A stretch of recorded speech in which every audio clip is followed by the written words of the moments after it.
اور بہت ساری این جی او میں نے دیکھی ہیں ایسی جو نہ صرف گورنمنٹ سے فنڈ کھاتے ہیں بلکہ بڑے بڑے لوگوں کو سبز باغ دکھا کر خدمت کے نام پر. تو آپ نے تنہا بطور صدر اس کے کام کیا، اور یہ فنڈ جو ہیں یہ کیسے جنریٹ ہوئے اور کیسے یہ اتنے لاکھوں روپے آپ نے کروڑوں روپے لگا دیے؟ بڑا ہی خوبصورت سوال ہے، اور یہ ایک ایسا سوال ہے جس کا جواب میرا خیال ہے عوام تک پہنچنا بہت ضروری ہے. جی. جیسے میں نے پہلے گزارش کی کہ ہم نے لوگوں کو آئیڈیا یہ دیا کہ آپ اگر 10 بندے ہیں تو 10 بندوں کے پاس جو ریسورس ہے وہ تھوڑا ہے یا زیادہ ہے، اس کو پول کریں. اس میں کسی کا 1 آنا ہوگا، کسی کا 1 روپیہ ہوگا، کسی کے 10 روپے ہوں گے. وی فیلنگ جو ہے وہ کریٹ کی.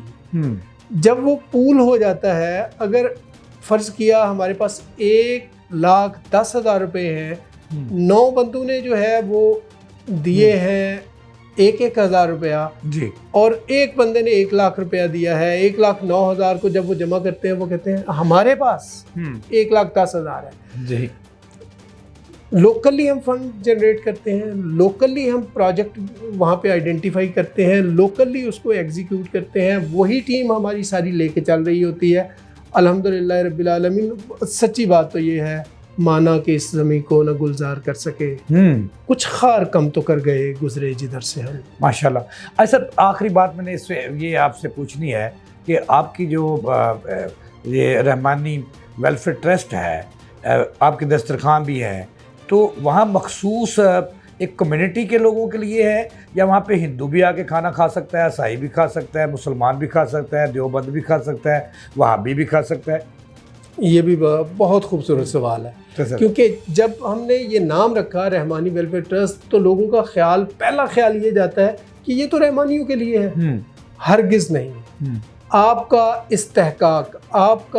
استحقاق یہ ہے کہ آپ انسان ہیں، اور اگر آپ مستحق بندے ہیں تو پھر آپ کو کسی اور پہچان کی ضرورت نہیں. اِنَّا جَعَلْنَاكُمْ شُعُوبًا وَقَبَائِلَ لِتَعَارَفُوا. اللہ فرماتے ہیں ہم نے تمہارے قبیلے اور گروہ تو اس لیے بنائے کہ تمہارا تعارف ہو سکے. اِنَّ أَكْرَمَكُمْ عِندَ اللَّهِ أَتْقَاكُمْ. عزت کی اصل وجہ جو ہے وہ تو تمہارے لیے تقویٰ ہے. اب صورتحال یہ ہے کہ ہم دینے والے جو ہیں، موٹیویٹڈ لوگ جو ہیں، وہ سارے کے سارے رحمانی ہیں، لیکن ہماری ڈسپنسریز پہ، ہمارے پانی لینے والی جگہوں پہ، ہمارے دسترخوان پہ جو لوگ آ رہے ہیں، نہ ہم ہرگز ان سے یہ نہیں پوچھتے کہ بھائی جان آپ کا تعلق کس کمیونٹی سے، کس مذہب سے، کس فرقے سے ہے. ہمارے لیے وہ سارے عام ہیں جو ضرورت مند ہیں. ماشاءاللہ. ضرورت ان کی جو ہے وہ اہمیت قائم کرتی ہے. کتنے اضلاع میں ابھی تک رحمانی ویلفیئر ٹرسٹ کام کر چکا ہے یا کرنے جا رہا ہے؟ سر اضلاع تو ہماری ڈومین پورا پاکستان ہے. ڈومین پورا پاکستان ہے، اور ہم نے کوشش یہ کی ہوئی ہے کہ جہاں جہاں پہ ہمیں کوئی ڈونر، کوئی دوست مل جاتا ہے جو موٹیویٹڈ ہوتا ہے، وہاں پہ ہمارا ایک یونٹ قائم ہو جاتا ہے. اس یونٹ کا دائرہ کار جو ہے وہ متعین ہے. آلموسٹ ہم ٹاپ ٹو ڈاؤن اپروچ پہ لگے ہوئے ہیں. ضلع سے لیتے ہیں، ضلع جو ہے اسے کہتے ہیں کہ آپ تحصیل میں کام کریں، تحصیلوں میں اپنی باڈیز بنائیں. تحصیلوں کا کام ہے یو سی لیول تک بنائیں، اور یو سیز میں اگر زیادہ چھوٹے گاؤں شامل ہیں تو ہم دیہات کی لیول تک اس کام کو لے کے جا رہے ہیں. الحمدللہ پورے پاکستان میں، ہر ضلع میں تو نہیں ہے، کچھ اضلاع 50% آپ کہہ سکتے ہیں کہ اضلاع میں ہمارے لوگ موجود ہیں، اور اس طرح یونٹ موجود ہے. آخری سوال سر، میں نے شروع میں یہ آپ کا تعارف کراتے ہوئے اب کسی تعارف کے محتاج نہیں ہے، یہ کہا تھا کہ ایک ایسی ہستی ہے جو بیوروکریٹ ہے، لیکن 50 سال کی عمر کے قریب انہوں نے قرآن پاک حضور صلی اللہ علیہ وسلم کے روزہ اقدس پر حفظ کیا اور حافظ قرآن بن گئے. تو سر یہ کیسے خیال آیا؟ یہ اللہ کی طرف سے یہ تھا؟ واقعی یہ بات صحیح ہے یا ویسے لوگ لکھتے ہیں آپ کے بارے میں؟ یہ بالکل ٹھیک بات ہے. عطاؤں پہ آپ کسی کو جو ہے نا وہ پکڑ نہیں سکتے.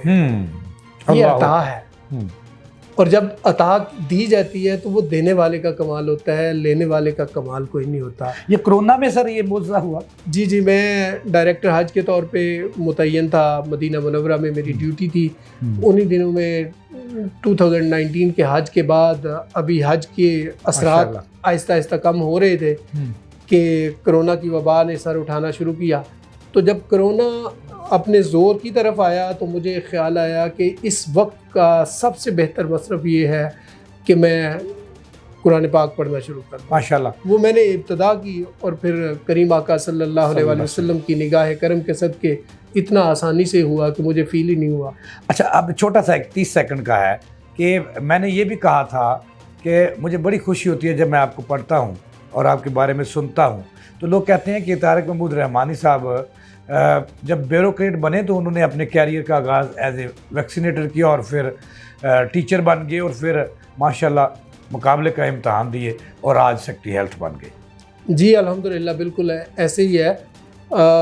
میٹرک کے بعد میں نے جاب شروع کر لی تھی، پھر میں نے پرائیویٹ طور پہ اپنی سٹڈیز کو بھی جاری رکھا اور پھر اللہ کی کرم نوازی سے یہ سب عطائیں ہیں۔ عطائیں ہیں۔ اور ان عطاؤں پہ بس آپ جتنا عجز اور انکساری کر سکیں، شکر گزاری کر سکیں، اتنی آپ کے لیے بہتر ہے۔ وہ اپنی عطاؤں کو پھر وَلَئِن شَكَرْتُمْ لَأَزِيدَنَّكُمْ، شکر کرو گے تو میں اور زیادہ دے دوں گا۔ بہت شکریہ طارق محمود رحمانی صاحب۔ ناظرین، آپ نے گفتگو سنی، ایسے بھی عاجز لوگ اللہ نے پیدا کیے ہیں اور جنہیں اللہ عطا کرتا ہے وہ مزید جو ہے وہ خدمت خلق کے لیے کام کرتے ہیں، اللہ کی مخلوق کے لیے کام کرتے ہیں۔ تو یہ تھے طارق محمود رحمانی کے ساتھ ہی مجھے اجازت دیں، اللہ نے کے بعد۔